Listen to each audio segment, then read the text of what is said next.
Late at night, a beautiful Hindu young girl came to Imam Sahib's room. What happened next will make your hair stand on end. At one end of the ancient city is a huge mosque, and next to it is Imam Sahib's chamber. In this chamber lives a young imam. His name is Ahmad. Although he is young in age, even the elders of the city respect him for his knowledge and wisdom. One late night, when everyone was asleep, Ahmad was reading a book in the dim light of a hurricane. Suddenly, there was a knock on the door. Ahmad got up and slowly walked towards the door and opened it. As soon as the door opened, a young woman burst into the room. Ahmad quickly moved away. The woman fell to the floor and started gasping. The expensive silk cloth she was wearing, the collarbone, and the stitches on her hands testified that she was not from an ordinary household. However, the style of her dress and the remaining traces of vermilion on her forehead told her that she was from the Hindu community. Ahmad quickly lowered his gaze, but the woman quickly got up and hugged Ahmad's legs and said, "Please don't throw me out, they will kill me." Hearing this, Ahmad said, "Who are you? It is impossible for a non-mahram woman to be in my room at this late night. You leave here right now." The woman then said in a tearful voice, "Huzur, I know it is a sin. I know it is not according to your religion, but I am safe. I am the daughter of the chief merchant of the city. My name is Neela. Tonight the governor of the city killed my father. He is looking for me now. If I go out now, they will tear me apart. Please, just for tonight." Ahmad stopped after hearing the girl's words. The ruler of the city, Zalim Khan, was a tyrant. No one in the city was safe from his greedy gaze. After a while, Ahmad said, "But it is not safe for you to stay here. If anyone sees it, both you and I will be sentenced to death. Society will not accept it." Then Neela trembled and said, "Death awaits outside. If you stay here, you will be slandered. But if you go outside, both your honor and life will be lost. I have heard that Muslims protect their trust. Today, I am your trust. Will you hand me over to the hyenas?" Hearing this, young Ahmad's forehead furrowed in thought. On one hand, strict religious rules and social norms. On the other hand, the honor and life of a woman in danger were protected. Islam gives utmost importance to serving the helpless, but the context is very complex. So Ahmed made a quick decision. Whatever happens, he will cooperate. He closed the door tightly and lifted the thick wooden latch. Then he told Neela, "Listen, I am giving you shelter, but there is a condition. You have to leave here before the Fajr call to prayer. And as long as I am in this room, you will stay behind the curtain in that corner. Don't even come forward." Hearing this, Neela nodded her head in gratitude. Then she quickly went and hid herself behind the old curtain kept in the corner of the room. Then Ahmed sat down in front of his book again. But his attention was no longer on the book. His ears were on the sounds outside. About 10 minutes passed like this. Then the sound of horse hooves was heard. Many horses. This made Ahmed's chest tremble. Zalim Khan's soldiers had arrived. They were saying from outside, "Imam Sahib, open the door." Ahmed tried to remain calm and got up and went to the door, but it did not open. From inside, he said, "Who wants to be in the house of Allah so late at night?" Then a commander from outside shouted, "We are the governor's men. We have received news that an infidel girl has escaped and come this way. Someone saw her enter the mosque. Open the door, we will search." Hearing this, Ahmed said in a loud voice, "This is a mosque, the house of God. There are no criminals or fugitives here. I am praying, do not disturb me." Hearing this, the commander laughed loudly and said, "The prayer will be later. We have the news. If you do not open the door, we will break in. And if the girl is found in your room, we will satisfy the taste of the imamate." Ahmed then looked towards the corner where Neela was hiding. The girl must have cowered in fear. Then Ahmed thought that if they went inside, not only would the girl be caught, but the whole city would riot over the crime of finding an infidel girl in the house of an imam. The honor of Muslims would be ruined, and giving the girl into their hands would mean pushing her to the point of rape. So Ahmed looked at the chest. It was quite large. Books were kept inside. Ahmed whispered and said, "They will break down the door. You will have to go inside this chest. It will be difficult to breathe, but there is no other way. I am trying to send them away." Hearing this, Neela quickly entered the chest without asking any questions and sat down. Then Ahmad closed the chest but did not lock it completely so that a little air could enter. Then he took off his robe and spread it over the chest, and spread his prayer mat and stood in front of the chest for prayer. Just then, with a loud noise, 3 armed soldiers broke the door lock and entered the room. They had drawn swords in their hands. The commander came forward. Ahmad was praying. He did not move. He remained in prostration. The commander searched the entire room, but no one was there. Then the commander's eyes fell on the large chest in front of Ahmad, who was prostrate, on which Ahmad's robe was placed. The commander went forward there. He removed the robe placed on the chest with the tip of his sword, but Ahmad's prostration did not end. At that moment, another soldier came running from outside and said, "Senapati Sahab, we have received news that the girl has been seen running towards the river bank. We are wasting time here." Then the commander looked at Ahmad once, then at the chest. His doubts had not yet left his mind. Then he said, "Ahmad Sahab, will the prayer not end, or will some hidden truth come out only after the prayer ends?" Then Ahmad calmly said, "Allahu Akbar," and sat up straight. He looked into the eyes of the commander and said in a calm voice, "You have entered the house of Allah with weapons. Is this the order of the ruler, or have you acquired some power greater than Allah?" The commander then scolded and said, "Don't argue. What is there in Sindhu?" Then Ahmad, without being at all upset, said, "The book is the word of Allah. You can open it if you want, but remember that if you don't find what you are looking for there, you will have to answer for insulting the house of Allah on the day of judgment." There was such seriousness in Ahmad's voice that the commander stopped for a moment. He thought that an imam would not lie. Then the commander said to his companions, "Let's go to the pier. There is no point in wasting time here." Then the soldiers left. They hurriedly closed the broken door while leaving. Then they got up quickly and somehow blocked the door. Then they ran and opened the chest. But Neela had lost consciousness by now. Her face had turned blue due to lack of oxygen. Then Ahmad quickly took her out of the chest and laid her on the floor. He took water in his hand and sprinkled it on her face. As a result, Neela's eyes opened after a while. She sighed. Ahmed breathed a sigh of relief and said, "They have left, but they won't be away for long. When they go to the Ghat and see you are not there, they will come back here, or they will search the whole city." Neela slowly sat up. She said in a grateful voice, "You have saved my life, but where will I go now? My house has been burned down. No one will open the door for fear of going to my relatives." Ahmed thought for a moment and said, "There is an old cemetery near the western gate of the city. There is an old servant there. He is known to me and is very trustworthy. For now, there is no other way but to leave you there. But the problem is, to get to the western gate, you have to cross the main market, and now there is a strict watch of guards there." Neela said firmly, "I am ready. I will do whatever you say." Ahmed said, "You cannot go in this dress. They will recognize you as soon as they see you." He opened the cupboard and took out a black burqa. It was a memento of his mother, which he had kept with great care. He extended the burqa and said, "Put this on. Cover yourself from head to toe. Don't say another word. If anyone asks me anything, I will answer. You will come with me dressed as my wife." Neela said in surprise, "Do I have to introduce myself as your wife?" Ahmed said calmly, "Yes, there is no other way. If the guards stop me, I will say that my wife is sick. I am taking her to the judge. When an imam goes out with his sick wife, no one usually suspects." Neela took the burqa in her hand. Different religion, different culture. Yet today she has to take this disguise to save her life. Wearing the burqa, she seems to have become a completely different person. Ahmed took the hurricane in his hand and said, "Let's go. We have to return before dawn." They went out on the road late at night, Imam Ahmed in front, Neela in a burqa behind. Silence all around, the road deserted. After walking a little distance, a group of guards with torches appeared at the intersection of the market. They were stopping every pedestrian. Ahmed whispered, "Don't be afraid. Just stay by my side. Don't hold my hand, keep your distance, but don't go too far either." As soon as they reached the guards, one of them blocked the way. "Wait, where are you going at this time of night?" Ahmed held the hurricane high so that the light fell on his face. "I am Imam Ahmed of the mosque." The guard recognized him and said, "Oh, Huzur, excuse me, but where are you at this time of night?" Ahmed said in a calm voice, "My wife has suddenly become very ill, severe stomach pain. I am taking her to the Hakim grandpa of Peshchimpara. It was impossible to delay."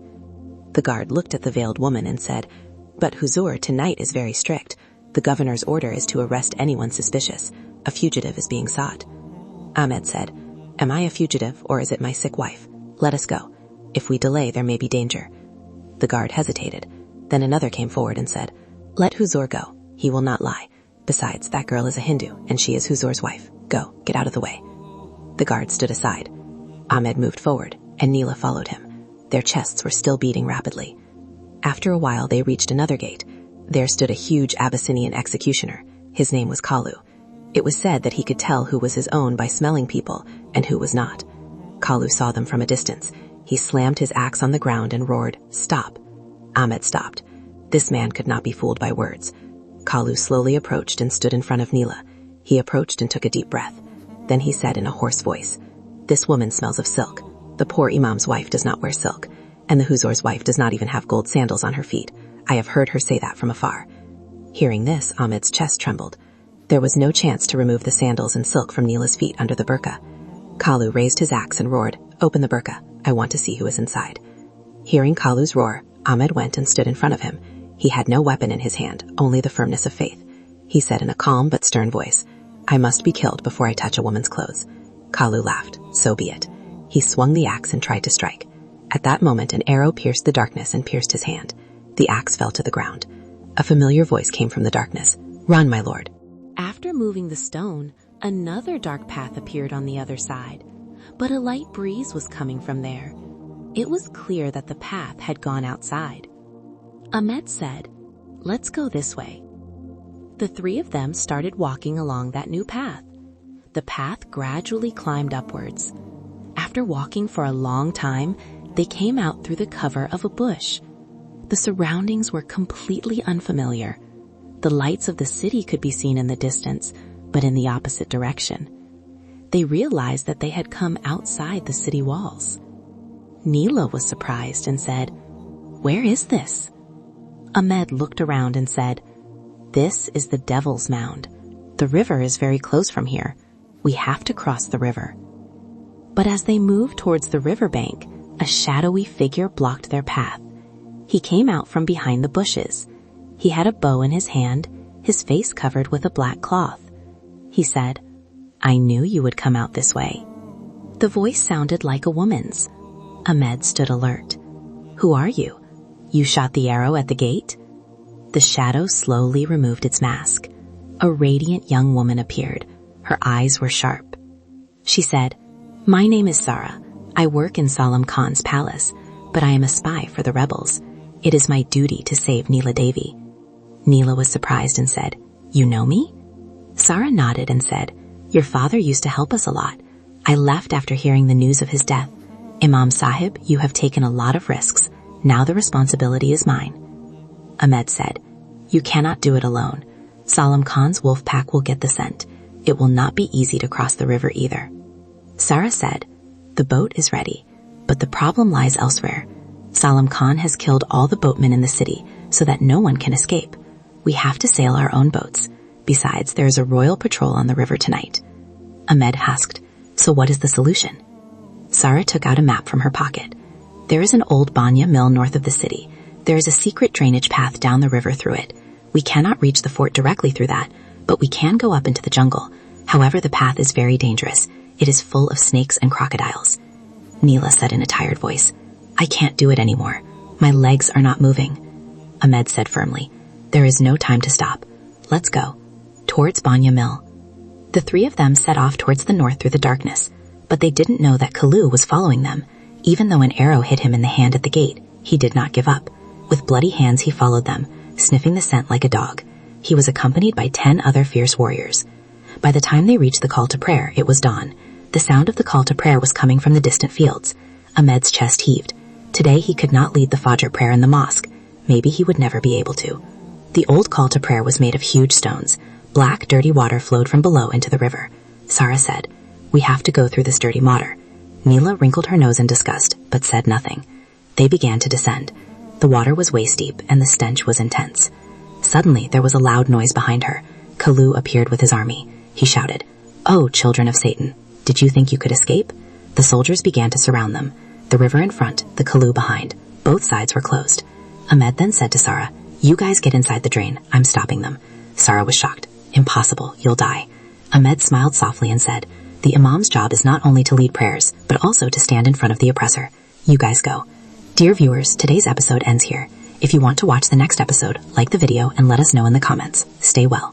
Without a moment's delay, Ahmad and Nila ran towards the narrow tunnel next to the gate. After passing through the tunnel and exiting the city, they started running towards the cemetery. They kept stumbling in the darkness.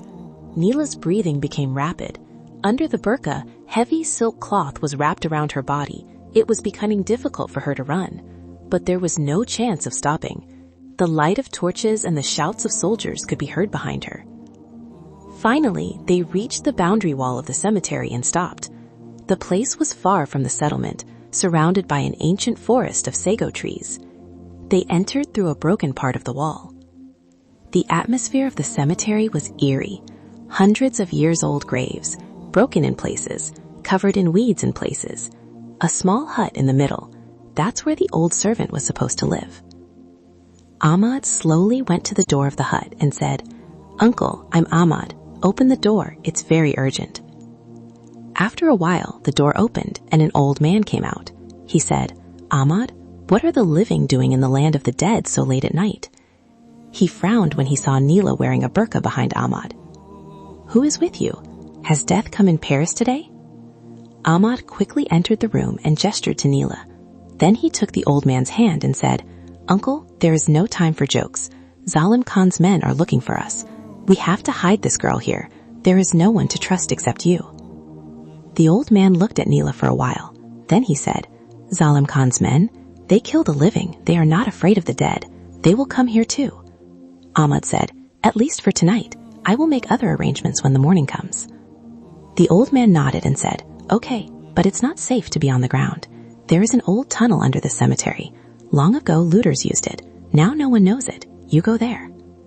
The old man removed an old sheet from the floor of the house. There was a wooden floor underneath. As soon as he lifted it, a dark staircase was visible. A damp smell came from below. The old man said, "Quickly, I will close it from above." Ahmad picked up the hurricane. Neela grabbed Ahmad's hand in fear. He didn't say anything. He slowly started going down the stairs. The tunnel was far below. In the light of the hurricane, it was visible that there were rows of skeletons lying on both sides. Maybe these were the looters who had lost their way and died here. Neela controlled herself even as she screamed. Ahmad said, "Don't be afraid. The dead don't do any harm. The living are the ones who cause fear." At the end of the tunnel, they reached a wide area. There was a place like a stone altar. Ahmad placed the hurricane there. Neela removed her veil. Her fair face had turned pale. She said in a trembling voice, "What will happen to my father? I escaped, but his body is..." Ahmad said calmly, "There's no point in thinking about all this now. First you have to survive. Do you have any jewelry or anything valuable? You'll need money to escape." Neela showed her necklace and bracelets. "These are very expensive, but if you try to sell them, you'll get caught." Ahmad said with a worried face, "You're right. These are more of a danger than a treasure now. They have to be hidden." Suddenly, a thumping sound was heard from above. It seemed like someone was walking loudly on the floor of the hut. Then the old servant cried out, "Tell me, old man, where did they go? We saw them coming this way." Neela looked at Ahmad in terror. Ahmad put a finger to his lips and told him to be quiet. They held their breath and waited. After a while, a heavy voice was heard from above. "I searched all the rooms. They are nowhere to be found. It seems they have fled into the forest. Tie up the old man. I will interrogate him on the way back." The sound of the soldiers' footsteps gradually faded away. Still, Ahmad could not calm down. He knew that Zalim Khan's wolf army would not give up so easily. After about an hour, the surroundings became silent. Then Ahmad said, "We have to get out of here, but not from the direction we came from. There must be another entrance to this tunnel." He began to examine the walls with his hurricane hand. At one point at the end of the tunnel, the wall seemed to be made of loose stone. As Ahmad pushed, a stone moved. Then he and Neela began to move the stones together.